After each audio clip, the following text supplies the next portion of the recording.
This is video 7, and while I will be posting it with videos for lesson 8-1, this is really getting you ready for lesson 8-2, and it has to do with trigonometric ratios, or the ratios that we use in trigonometry.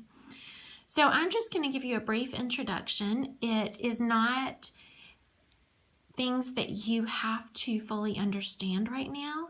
I just need you to start to wrap your head around them and recognize them, and that'll make it go more easily and quickly in class. So let's start by looking at this acronym that we use a lot in trigonometry. SOHCAHTOA. SOHCAHTOA.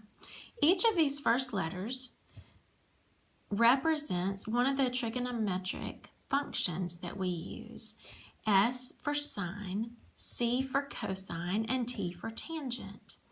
And the two letters that follow in each word, the word so, the two letters that follow help us to remember what ratio we will use for the sides when we are trying to decipher an angle in a right triangle.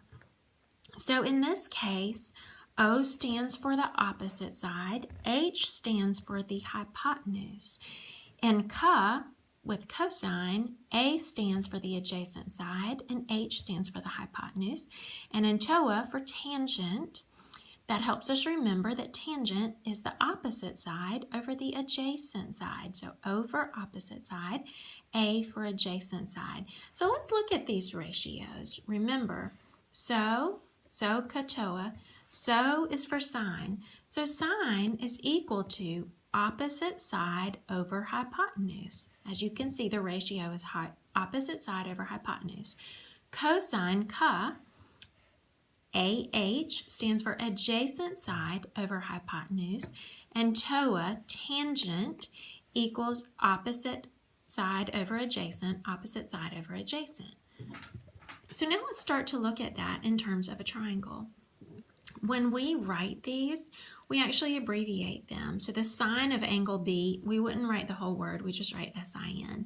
The cosine of angle B, we just write COS. And the tangent of angle B, we just write TAN. Now I've chosen for us to look at angle B, but we could be doing the other angles as well. We're just going to start with angle B for reference today. So the sine of B, angle B, and you'll notice my triangle is made up of angles big A, big B, and big C, and sides little a, little b, and little c. So the sine of B, according to our acronym and how it plays out, the sine is going to be the opposite over the hypotenuse. Remember, we remember that with SOH, S-O-H, opposite over hypotenuse. So we're going to look at angle B and we're going to say, where's the opposite side? It's little b. So that goes on top. And the hypotenuse, of course, is the longest side, or the side opposite the right angle.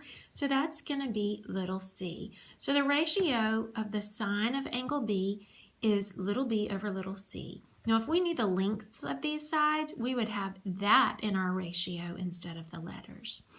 For cosine, remember the word is CA, and that's adjacent side over hypotenuse. So the cosine of angle B is going to be the side adjacent to it, which is not going to be your hypotenuse because we call that the hypotenuse. So adjacent is the adjacent side that's not the hypotenuse. So the adjacent side is little a and the hypotenuse is little c. So the cosine for angle B is little a over little c, or if we had numbers and lengths there, we would put that in instead. And lastly, the tangent of angle B is going to be, remember that's our word TOA, so that's opposite over adjacent, opposite side, sorry, right here, opposite side over adjacent side. So the opposite side for angle B is side little b, and the adjacent side is side little a. And that just gives you a very brief introduction into the ratios that we use, or the functions that we use in trigonometry. These are our beginning functions, and we will be using them a lot in lesson 8-2. So if you would start familiarizing yourself well with this, we will be covering it in class, and there will also be a quiz on it. Not yet, but to come.